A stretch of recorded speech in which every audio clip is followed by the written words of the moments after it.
आज के टाइम में अगर आप ऑडियंस को पूछोगे ना, आप बॉलीवुड की फिल्में एंड साउथ की फिल्मों में से कोई एक ही इंडस्ट्री की फिल्में देख सकते हो, तो विदाउट एनी डाउट 10 में से 7 लोग साउथ की फिल्में चूज करेंगे। बिकॉज करंटली साउथ इंडस्ट्री का जो स्टेटस है वो सुपीरियर है कंपेयर टू बॉलीवुड। और ये जो चेंज आया है वो पिछले 4-5 सालों में ही आया है, क्योंकि इसके पहले तक बॉलीवुड ही ग्लोबल लेवल पे इंडियन सिनेमा को रिप्रेजेंट करता था। एंड जब भी इंडियन सिनेमा के बारे में बात की जाती थी तो बॉलीवुड के एक्टर्स एंड बॉलीवुड की फिल्मों का नाम लिया जाता था। बट आज की रियलिटी अलग है, क्योंकि साउथ फिल्मों ने बॉलीवुड को कंप्लीटली ओवरशैडो कर दिया है। एंड जहां देखो जिसे देखो वो साउथ की सिनेमा को अप्रिशिएट कर रहा है। एंड इस चीज का जो मेजर क्रेडिट जाता है वो है साउथ इंडियन डायरेक्टर्स को, जिन्होंने अपनी फिल्मों को अपलिफ्ट किया। एंड जो लोग साउथ की सिनेमा का मजाक बनाया करते थे, आज वही लोग साउथ की सिनेमा को अप्रिशिएट कर रहे हैं एंड एडमायर कर रहे हैं। और ऐसा भी नहीं कि बॉलीवुड के पास अच्छे डायरेक्टर्स नहीं है इसलिए वो लोग अच्छी फिल्में नहीं बना पा रहे, बल्कि आज भी बॉलीवुड के पास वो डायरेक्टर्स है जिन्होंने बॉलीवुड की वन ऑफ द बेस्ट फिल्में बनाई है। बट स्टिल आज के टाइम में ऑडियंस की first choice south Indian director की फिल्म है ओवर बॉलीवुड। तो चलो इस चीज को डिटेल में जानते हैं कि किस तरीके से साउथ इंडियन डायरेक्टर्स ने अपनी फिल्मों के साथ बॉलीवुड को कंप्लीटली ओवरशैडो कर दिया।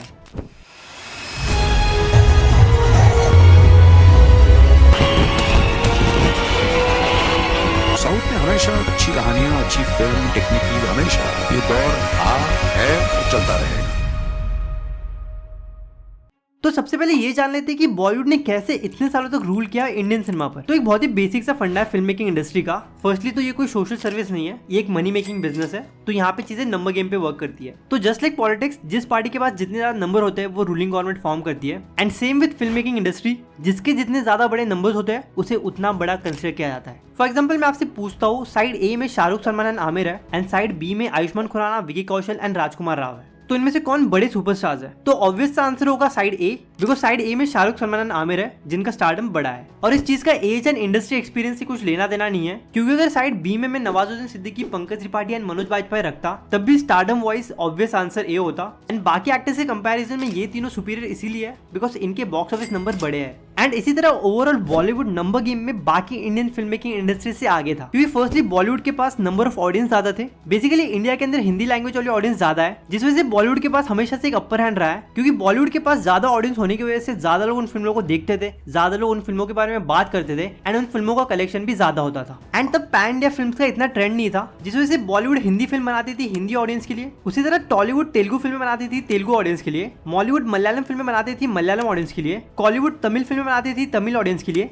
एंड सैंडलवुड कन्नड़ा फिल्में बनाती थी कन्नड़ा ऑडियंस के लिए। सो अब हिंदी फिल्मों का ज्यादा अपील होने की वजह से बॉलीवुड का ऑटोमेटिकली एक सुपीरियर स्टेटस बन गया था। एंड बॉलीवुड ज्यादा पैसे बना रही थी, इसीलिए वो ज्यादा पैसे इन्वेस्ट कर रहे थे कंपैरेटिवली बड़ी फिल्में बनाने के लिए। एंड बॉलीवुड का जो फिल्म प्रेजेंटेशन था वो ज्यादा अच्छा था, बिकॉज बॉलीवुड के पास ज्यादा अच्छे टेक्नोलॉजीज एंड इक्विपमेंट्स थे। सो इस तरह नंबर गेम में आगे होने की वजह से बॉलीवुड ने अपना डोमिनेंस बना के रखा था इंडियन सिनेमा पर। बट अब टेबल टर्न हो चुके हैं due to pandemic and rise of OTT. Because pandemic के टाइम पे थिएटर्स बंद थे, तो लोगों के लिए major entertainment of source OTT था। एंड ओटीटी की वजह से ऑडियंस ने कई सारी अलग अलग लैंग्वेजेस की फिल्में एक्सप्लोर की, एंड उसी में साउथ फिल्में भी थी। एंड ऑडियंस को साउथ की फिल्मों का नयापन, उनकी स्टोरी, उनके ट्विस्ट एंड टर्न्स, उनकी क्रिएटिविटी, उनकी यूनिकनेस, उनका वे ऑफ प्रेजेंटेशन सब पसंद आने लगा, जिस वजह से ऑडियंस और ज्यादा एक्सप्लोर करने लगी साउथ फिल्मों को। एंड अब तक पैन इंडिया टर्म एग्जिस्टेंस में आ चुका था, all thanks to SS Rajamouli. So Baahubali 1 and 2 के बाद हिंदी ऑडियंस ने किसी साउथ इंडियन फिल्म को सेलिब्रेट किया था, तो था केजीएफ चैप्टर 1, जबकि उसका क्लैश शाहरुख खान की मूवी के साथ हुआ था। सो उस टाइम पे हिंदी ऑडियंस ने एक ऐसे एक्टर की फिल्म देखना पसंद किया जिसके फेस से वो फेमिलियर नहीं थे, वो शाहरुख खान। बिकॉज शाहरुख खान की जीरो मूवी से अच्छा लोगों को केजीएफ चैप्टर 1 पसंद आया। और ये इंसिडेंट एक काफी अच्छा एग्जांपल है कंटेंट इज द किंग का। इसके बाद हिंदी ऑडियंस ने अल्लू अर्जुन की मूवी पुष्पा को भी सेलिब्रेट किया था, जो कि एक और पैन इंडिया प्रोजेक्ट था साउथ सिनेमा से।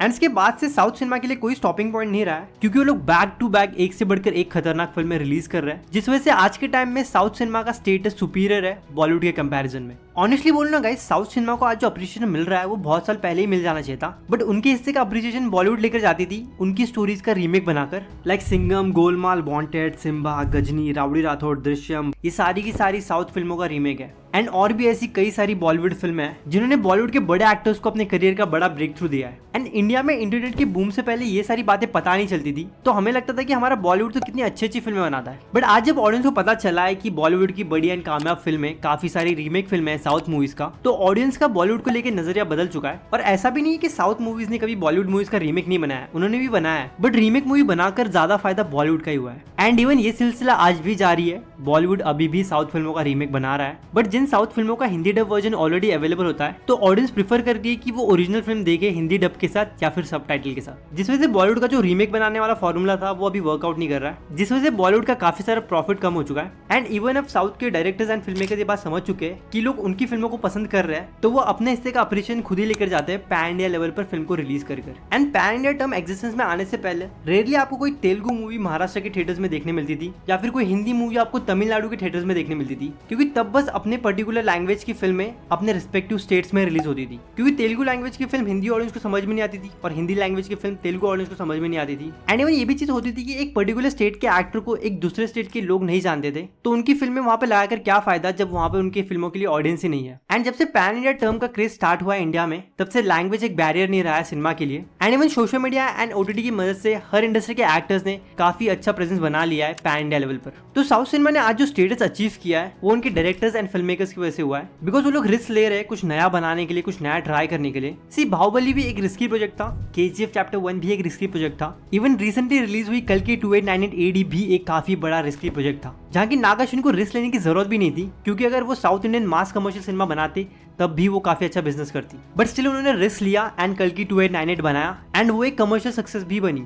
और ऐसा भी नहीं कि बॉलीवुड के डायरेक्टर्स रिस्की प्रोजेक्ट बना ही नहीं रहे, वो भी बना रहे हैं, बट कंपैरेटिवली रेशो कम है, और जो बन भी रही है उसका बॉक्स ऑफिस कलेक्शन कुछ इतना अट्रैक्टिव नहीं है। देखा जाए तो एनिमल भी एक रिस्की प्रोजेक्ट था बॉलीवुड का, बट उसे हम इस लिस्ट में कंसिडर नहीं करेंगे बिकॉज उसे एक साउथ इंडियन डायरेक्टर ने बनाया, the one and only Sandeep Reddy Vanga. And जहां तक बात रही ब्रह्मास्त्र की, तो वो भी एक पैन इंडिया लेवल का रिस्की प्रोजेक्ट था।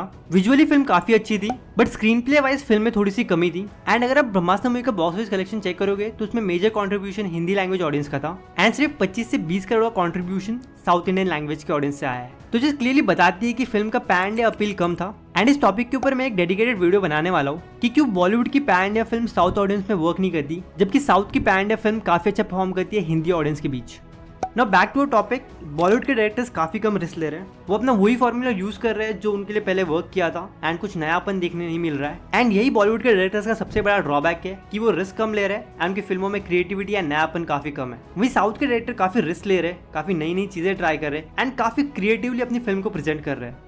For example Jigarthanda XX and Aavesham movie, एक फिल्म की स्टोरी कितनी ग्राउंडेड थी, बट फिल्म का प्रेजेंटेशन कितना यूनिक एंड क्रिएटिव था, एंड दोनों ही फिल्मों ने काफी अप्रिशिएशन रिसीव किया। एंड ऐसा भी नहीं है कि बॉलीवुड की फिल्में चली नहीं रही है, इसी साल बॉलीवुड की काफी सारी फिल्में आई and decent amount of collection करके चली गई। मतलब वो ये कि फिल्म अच्छी है तो डिसेंट अमाउंट ऑफ कलेक्शन करके चली जा रही है और उसके बाद उसके बारे में कोई बात ही नहीं कर रहा। फॉर एग्जाम्पल अभी रिसेंटली मुंजिया रिलीज हुई थी। सी मूवी रिलीज हुई, लोगों को पसंद आई एंड 100 करोड़ प्लस का कलेक्शन करके चली गई। जिस चीज के लिए मूवी बनाई गई थी पैसा कमाने के लिए, मूवी ने पैसा कमाकर दे दिया। सेम मंथ में विजय सेतुपति की मूवी महाराजा भी रिलीज हुई थी एंड इस फिल्म को लोग काफी ज्यादा अप्रिशिएट कर रहे हैं। फिल्म ने लगभग 100 करोड़ का कलेक्शन किया है बॉक्स ऑफिस पे, एंड ये कलेक्शन डेफिनेटली बढ़ सकता था अगर हिंदी मार्केट में इसे अच्छे से प्रमोट किया होता तो। और ये कोई मास कमर्शियल सिनेमा नहीं है, ये काफी ग्राउंडेड स्टोरी है, बट जिस वे में इस मूवी को प्रेजेंट किया गया था वो मैजिकल है। एंड इसी चीज की हम बात करें कि बॉलीवुड डायरेक्टर्स क्रिएटिविटी, यूनिकनेस, नयापन, फिल्म को किस वे में प्रेजेंट किया जाए, इन सभी एरिया में बॉलीवुड के डायरेक्टर लैक कर रहे हैं। वही साउथ के डायरेक्टर्स ने इन सारी चीजों को मास्टर कर लिया है। सिंपल से सिंपल स्टोरी को किस तरीके से यूनिक एंड क्रिएटिव वे में प्रेजेंट किया जाए सो दैट वो रिपीटेटिव ना लगे।